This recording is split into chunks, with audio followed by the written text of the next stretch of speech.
रसूलिहिल करीम। अजीज़ नाज़रीन, हमारा प्रोग्राम हय्या अलल फलाह, आओ कामयाबी की तरफ। इस वक्त मेरे साथ हैं मौजूद तलबा और तालबात मोहम्मद अली जिन्ना यूनिवर्सिटी के। अस्सलामु अलैकुम वरहमतुल्लाहि वबरकातुहू। मेरे अजीज़ों, मुझे इतनी खुशी है आज लोगों के पास यहाँ आने में। ये कल के हमारे मुल्क के मेहमान हैं, इन्होंने कल मुल्क की बागडोर संभालनी है। मेरे इस प्रोग्राम का आज का जो मौजू है वो ये है, कामयाबी किसको कहते हैं? What is the real meaning of success? शाबाश। तो हमारा निज़ाम तालीम ऐसा अजीब है, ये आपको एजुकेट तो कर देगा दुनिया की लाइन से, आखिरत की लाइन से, अल्लाह से कैसे लेना है, क्यों नबी की ज़िंदगी पर चलना है, क्यों उनको फॉलो करना है, इसके बारे में ना तो वो कुछ जानते हैं ना आपको सिखा सकते हैं। तो इस निज़ाम तालीम में चलते चलते चलते चलते आप लोग यूनिवर्सिटी तक आ गए, कॉलेजों तक आ गए, ठीक है। और क्या चीज़ सीखी कि सक्सेसफुल होने के लिए ज़रूरी है कि मेरे पास टॉप की डिग्री हो। मैं उसका इनकार भी नहीं करता, होनी भी चाहिए। और फिर उसके बाद मेरे पास बेहतरीन जॉब हो, और बेहतरीन जॉब कौन सा है? जिसमें सबसे ज़्यादा पैसे मिल रहे हों। हाँ, हलाल हराम की फिक्र नहीं है उसके अंदर, माल की ज़्यादती में कामयाबी नहीं है, कामयाबी तो अल्लाह के हुक्मों में है।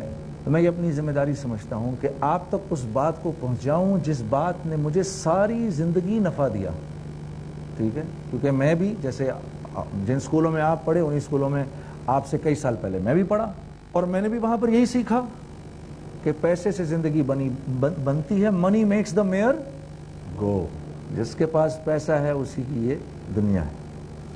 तो मैं भी उसी तरह अच्छी भली इंजीनियरिंग की। 1990 में मैंने ग्रेजुएट किया university of engineering technology Lahore से। उसके बाद ग्रेजुएट करके मेरी उसी साल मेरी शादी भी हो गई। अब बीवी आ गई तो अब फिर जॉब भी लेनी है, ठीक है। जब तक अकेले हैं तो चलो कुछ रूखी सूखी खा लेंगे, लेकिन अब एक जिम्मेदारी भी आ गई तो जॉब करनी शुरू की। 6,500 रुपये महीने की जॉब थी, उसमें पूरा भी पड़ जाता था हम दो मियाँ बीवी को। इसी दौरान म्यूज़िक में लग गए। तो मैंने ये देखा, स्टेज के ऊपर मैं आधे घंटे खड़े होता हूँ तो जो पूरे महीने में तनख्वाह मिलती है उससे दुगनी तनख्वाह मिल जाती है। तो ये क्या काम कर रहा हूँ मैं? तो थोड़ी देर के बाद उसको छोड़ दिया, ठीक है। क्यों? जहन ये बना हुआ है कि जितना ज़्यादा पैसा कमाऊँगा, जितना माल कमाऊँगा, उतनी ही मेरी ज़िंदगी बनेगी। हलाल हराम की फिक्र नहीं है, लेकिन अल्लाह की नाफरमानी के अंदर जो पिटफॉल्स हैं, उसमें जो नफ़े नज़र आते हैं, वो उन नफ़ों के पीछे हौलनाक तबाहियाँ छुपी होती हैं। वो क्योंकि नज़र नहीं आती, और इंसान क्योंकि नज़र के मुशाहिदे पर ज़िंदगी गुजारता है, तो वो जो उसके पीछे खराबियाँ छुपी होती हैं वो अंबिया आके बताते हैं। कौन बताता है? अंबिया बताते हैं। मैंने आपके लिए एक हदीस चुनी जो मैंने अपने उस्ताद मौलवी तारिक जमील साहब से अक्सर सुनी, और मैं उसके ऊपर अरसे दराज से सुनता आया हूँ मैं इसको, और मैं उसके ऊपर अक्सर सोचता रहता था कि या अल्लाह मेरी ज़िंदगी भी इस पे ले आ। ये तो बड़ी अजीब सी बातें हैं, मुझे समझ में नहीं आ रही। अब गौर से मेरी ये बात सुनना कि ये अल्लाह के नबी सल्लल्लाहु अलैहि वसल्लम के पास एक आराबी आया, हज़रत खालिद बिन वलीद रज़ी अल्लाह तआला अन्हु वहाँ बैठे थे। उस आराबी ने आपसे कुछ सवालात किए, हज़रत खालिद बिन वलीद ने उनको लिखना शुरू कर दिया और कहने लगा, या रसूलुल्लाह सल्लल्लाहु अलैहि वसल्लम, मैं सबसे बड़ा गनी बनना चाहता हूँ। आपने फरमाया कनात इख्तियार कर लो, सबसे बड़े गनी बन जाओगे। उसने अर्ज़ की, या रसूलुल्लाह सल्लल्लाहु अलैहि वसल्लम, मैं सबसे बड़ा आलिम बनना चाहता हूँ। आपने फरमाया तक़वा इख्तियार कर लो, सबसे बड़े आलिम बन जाओगे।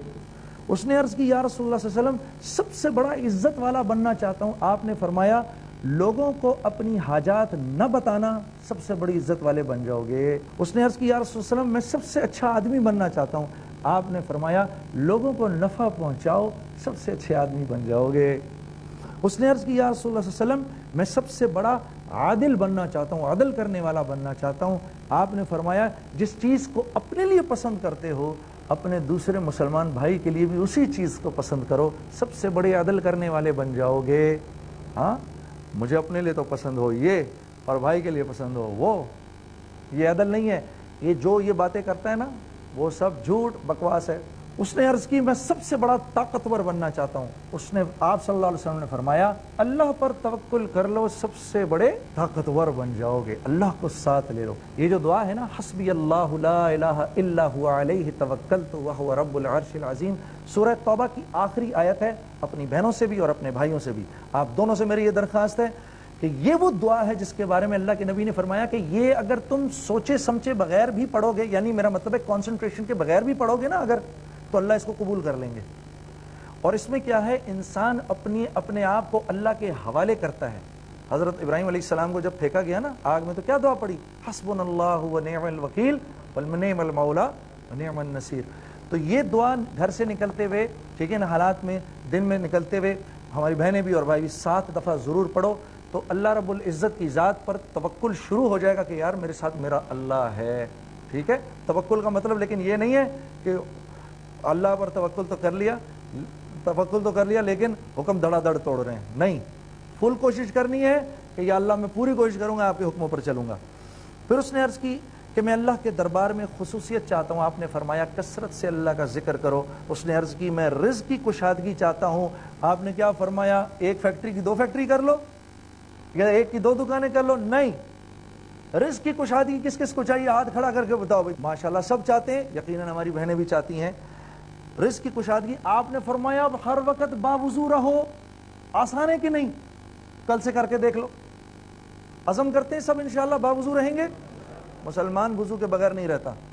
اس نے عرض کی دعاؤں کی قبولیت چاہتا ہوں، آپ نے فرمایا حرام نہ کھاؤ۔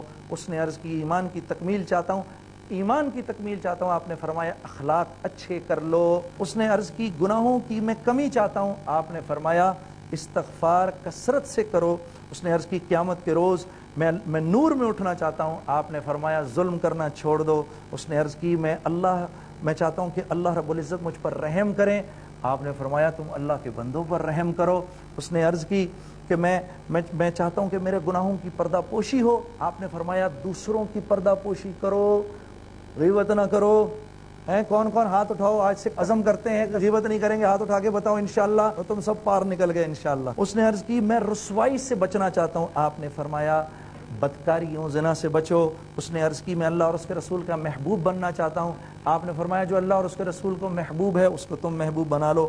اس نے عرض کی میں فرما بردار بننا چاہتا ہوں، آپ نے فرمایا فرائض کی پابندی کرو، 5 فرائض کی۔ اس نے عرض کی میں احسان کرنے والا بننا چاہتا ہوں، آپ نے فرمایا اللہ کی عبادت ایسے کرو جیسے اللہ تمہیں دیکھ رہے ہیں یا تم اللہ کو دیکھ رہے ہو۔ اس نے عرض کی یا رسول اللہ کیا چیز دوزخ کی آگ کو ٹھنڈا کرے گی؟ آپ نے فرمایا دنیا کے مصائب پر صبر کرنا۔ اس نے عرض کی یا رسول اللہ اللہ کے غصے کو کیا چیز سرد کرے گی؟ آپ نے فرمایا چپ کے صدقہ اور صلہ رحمی۔ اس نے عرض کی یا رسول اللہ سب سے بڑی برائی کیا ہے؟ آپ نے فرمایا بد اخلاقی اور بخل۔ اس نے عرض کی یا رسول اللہ صلی اللہ علیہ وسلم سب سے اچھی اچھائی کیا ہے؟ آپ نے فرمایا اچھے اخلاق، تواضع اور صبر۔ اور آخر میں اس نے پوچھا یا رسول اللہ صلی اللہ علیہ وسلم اللہ کے غصے سے بچنا چاہتا ہوں، آپ نے فرمایا لوگوں پر غصہ کرنا چھوڑ دو۔ تو یہ کامیابی کے معیار کس کے ہیں؟ اللہ اور اس کے رسول صلی اللہ علیہ وسلم کے۔ ہم ایک بریک لیں گے انشاءاللہ، اور بریک کے بعد یہ جتنے میرے نوجوان بھائی بہن بیٹھے ہیں انشاءاللہ ان کے سوالات کے جواب دیں گے ایک بریک کے بعد۔